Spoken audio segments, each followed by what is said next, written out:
सीतापुर नाम के गांव में अरुण नाम का व्यक्ति रहता था। वह जंगल जाकर लकड़ियां काटकर अपना जीवन यापन करता था। लकड़ी काटकर वह इतना पैसा नहीं कमा पाता था कि उसका जीवन अच्छे से चल सके। उसकी पत्नी सुषमा हमेशा ही दुखी रहती थी कि आखिर कब तक वह ऐसा जीवन जिएगी।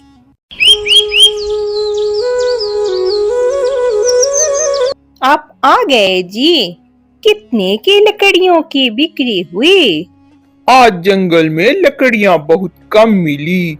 आज लकड़ियों की बस 10 रुपए ही मिले हैं मुझे। बस 10 रुपए? इतने कम पैसों में भला घर का खर्च मैं कैसे चलाऊंगी? तुम कोई और काम क्यों नहीं करते? मैं कब से कह रही हूँ, तुम सुनते ही नहीं। सुषमा, मुझे और कोई दूसरा काम नहीं आता, तो मैं क्या करूं? तुम शहर चली जाओ, वहाँ तुम्हें हर तरह के काम मिलेंगे और पैसे भी ज्यादा मिलेंगे। सुषमा, मैंने तुम्हें कितनी बार कहा है कि मैं यह गांव छोड़कर कहीं नहीं जाऊंगा। शहर की भीड़ भाड़ मुझे बिल्कुल पसंद नहीं। मैं कम ही कमाऊंगा, लेकिन गांव में शांति का जीवन मुझे ज्यादा पसंद है। चलो जल्दी से खाना लगाओ, मुझे जोरों की भूख लगी है। और आगे से मुझे कभी भी शहर जाने के लिए मत कहना, समझी? फिर अरुण खाना खाकर सो जाता है, पर सुषमा दुखी मन से बाहर जाकर बैठ जाती है।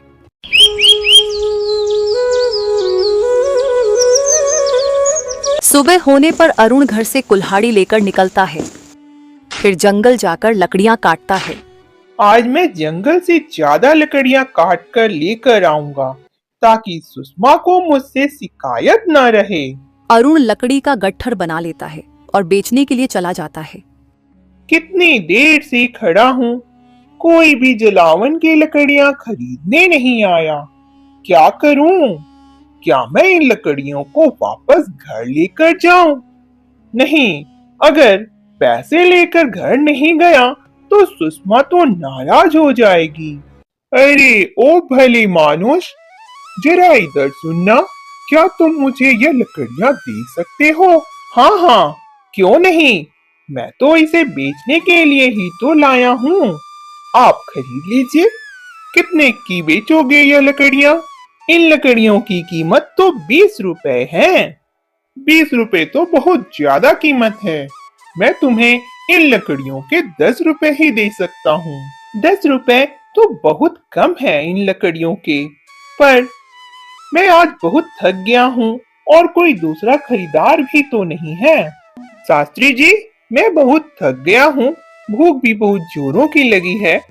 ठीक है, आप मुझे 10 रुपए दे दीजिए और यह जलावन की लकड़ियाँ ले लीजिए। ठीक है, इन लकड़ियों को यहाँ लाकर रख दो। यह लो 10 रुपए। तुम्हें भूख लगी है तो मेरे घर पर खाना खा सकती हो। भूख तो मुझे लगी है, पर अगर आप मुझे खाना खिला देंगे तो आपके लिए भोजन नहीं बचेगा। नहीं नहीं, ऐसी बात नहीं है। मैं प्रतिदिन 8-10 भूखों को भोजन करवाता हूँ। मेरे घर में पर्याप्त भोजन है। अच्छा, तो आप हमेशा ऐसा कार्य करते हैं? हाँ, भगवान के आशीर्वाद से मैं ऐसा कार्य कर पाता हूँ। जब तक भगवान की इच्छा होगी, मैं भूखों को भोजन करवाता रहूंगा। ठीक है, तो मैं आज आपके यहाँ ही भोजन करूंगा। उस दिन अरुण ने शास्त्री जी के घर भोजन किया। भोजन बहुत स्वादिष्ट था।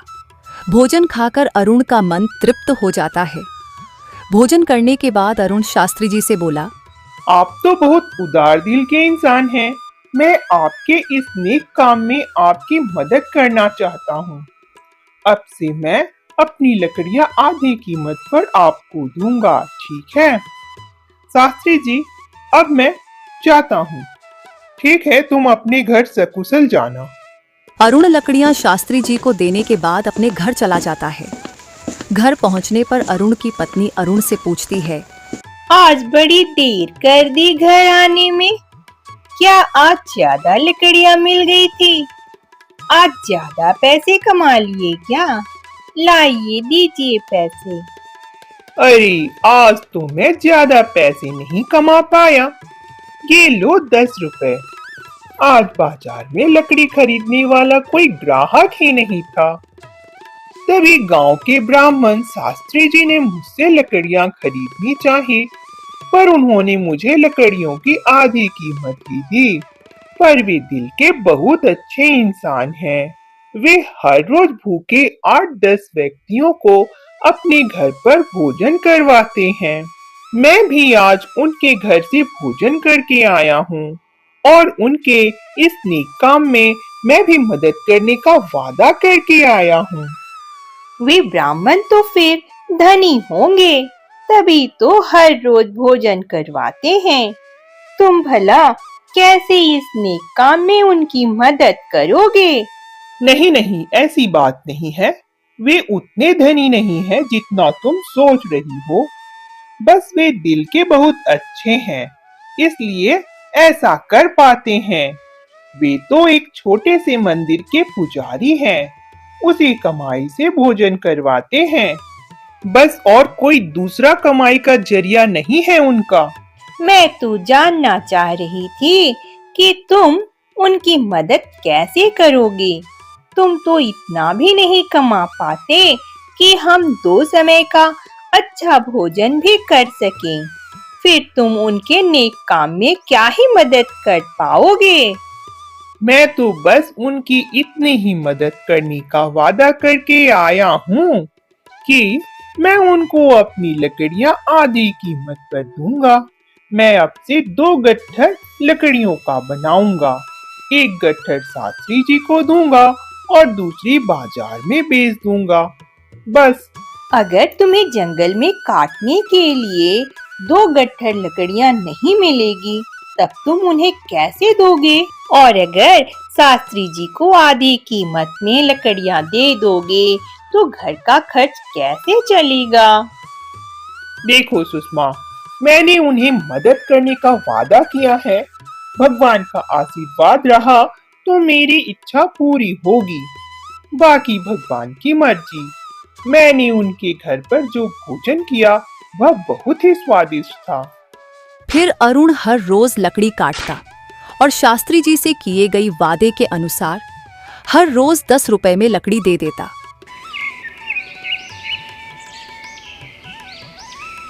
एक दिन अरुण लकड़ियां लेकर शास्त्री जी के घर पर जाता है और शास्त्री जी को बाहर से ही आवाज लगाता है। शास्त्री जी, मैं लकड़ियां लेकर आया हूँ। ले लीजिए और मेरे पैसे दे दीजिए। मैं आज लकड़ियां नहीं ले सकता। तुम अपनी लकड़ियां वापस ले जाओ। आज मेरे पास पैसे नहीं हैं। पैसे नहीं है तो क्या हुआ? मैं कल पैसे ले लूंगा। आप आज मुझे भोजन करवा दीजिए। मुझे जोरों की भूख लगी है। खाना तो खिला ही सकते हैं। हाँ हाँ, तुम हाथ मुंह धो लो। मैं भोजन का प्रबंध करवाता हूँ। शास्त्री जी घर में जाकर पत्नी को भोजन करवाने की बात कहते हैं। आपने भोजन करवाने का वादा कैसे कर लिया? खाना तो सारा खत्म हो चुका है। बस आपके हिस्से का भोजन ही बचा है। बताइए, आप ऐसा कैसे कर सकते हैं? तुम चिंता मत करो। मेरे हिस्से का भोजन अरुण को खिला देता हूँ। मैं आज उपवास रख लूंगा। आप उपवास रख लेंगे? भला आप ऐसा कब तक करते रहेंगे? जब हमारे पास इतना धन नहीं है, तो हम क्यों सबको भोजन करवाने का काम करें? कैसी बातें कर रही हो? मैं यह सब भगवान के आशीर्वाद से कर पा रहा हूँ और जब तक मेरा जीवन है तब तक मैं ऐसा करता रहूंगा। एक दिन अरुण लकड़ियों की तलाश में जंगल में दूर तक चला जाता है। उसे एक सूखा पेड़ नजर आता है।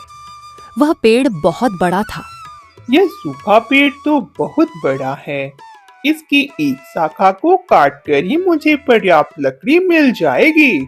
वह पेड़ पर चढ़कर शाखा काटने लगता है। शाखा कटते ही पास के एक झोपड़ी के ऊपर गिर जाता है। मैं इस झोपड़ी में पिछले 90 वर्षों से तपस्या कर रहा हूँ, पर तुम्हारी एक गलती के कारण मेरा तप भंग हो गया। मैं तुम्हें श्राप देता हूँ कि तुम बिल्ली बन जाओ। नहीं नहीं महाराज, आप मुझे इतना बड़ा श्राप मत दीजिए। मैं तो हर रोज जलावन की लकड़ी काटने के लिए जंगल में आता हूँ, पर आज लकड़ी नहीं मिल पाने के कारण जंगल के इतने अंदर आना पड़ा। मुझसे बहुत बड़ी गलती हो गई, मुझे माफ कर दीजिए। अगर मैं बिल्ली बन जाऊंगा तो मेरी पत्नी का क्या होगा? वह अपना जीवन यापन कैसे करेगी? मैंने जानबूझकर आपका तप भंग नहीं किया महाराज, गलती से हो गया है। आप अपना श्राप वापस ले लीजिए। क्षमा कीजिए महात्मा जी, मुझे क्षमा कीजिए। मुझ पर कृपा कीजिए। मुझ पर कृपा कीजिए। मैंने क्रोध में आकर तुम्हें श्राप दिया है। मैं 90 वर्षों से तप कर रहा था और तुम्हारी एक गलती ने मेरी तपस्या भंग कर दी।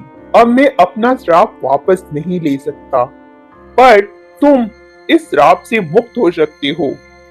तुम ऐसे लोगों को ढूंढो जो बहुत ही दयालु हो और दानी भी हो। कोई दानी व्यक्ति का छोड़ा हुआ जूठा खाना अगर तुम खा लोगे तो तुम श्राप से मुक्त हो जाओगे, और जिस दिन तुम्हारा रंग सफेद हो जाएगा उसी वक्त से तुम श्राप से मुक्त हो जाओगे। मेरी पत्नी का क्या होगा? मेरी बिल्ली बन जाने पर मेरी पत्नी का गुजर बसर कैसे होगा? तुम चिंता मत करो, तुम्हारी पत्नी को कोई कष्ट नहीं होगा। भगवान की कृपा उस पर बनी रहेगी। अरुण बिल्ली के रूप में बदल जाता है और इस श्राप से मुक्त होने के लिए सोचने लगता है। मुझे सबसे अच्छा दान देने वाला कहाँ मिलेगा? मुझे कुछ भी समझ नहीं आ रहा है। मैं शास्त्री जी के पास जाता हूँ, वह तो सबसे बड़े दानी व्यक्ति हैं, वह दयालु भी हैं। उनके पास ज्यादा धन नहीं है, फिर भी दूसरों को भोजन करवाते हैं। मैं सबसे पहले उनके पास ही जाता हूँ। अरुण बिल्ली के रूप में शास्त्री जी के घर जाता है। उस समय शास्त्री जी खाना खाने बैठे थे। शास्त्री जी के खाना खाने के बाद उनकी पत्नी उनका पत्तल बाहर फेंक देती है। उस पत्तल में थोड़े चावल बचे हुए थे। अरुण जो बिल्ली के रूप में था उस पत्तल से चावल खा लेता है। खाना खाते ही उसका आधा शरीर सफेद रंग में बदल जाता है। मुझे यकीन था कि शास्त्री जी दानवीर हैं। उनका जूठा खाते ही मेरा आधा शरीर का रंग बदल गया। अब पूरे शरीर का रंग सफेद करने के लिए मुझे कोई दूसरा दानी ढूंढना पड़ेगा। तो दोस्तों, मेरी यह कहानी सुनने के लिए बहुत बहुत धन्यवाद। अगर आप मेरे चैनल पर नए हैं तो मेरे चैनल को सब्सक्राइब करना ना भूलें। कहानी को लाइक और कमेंट जरूर करें।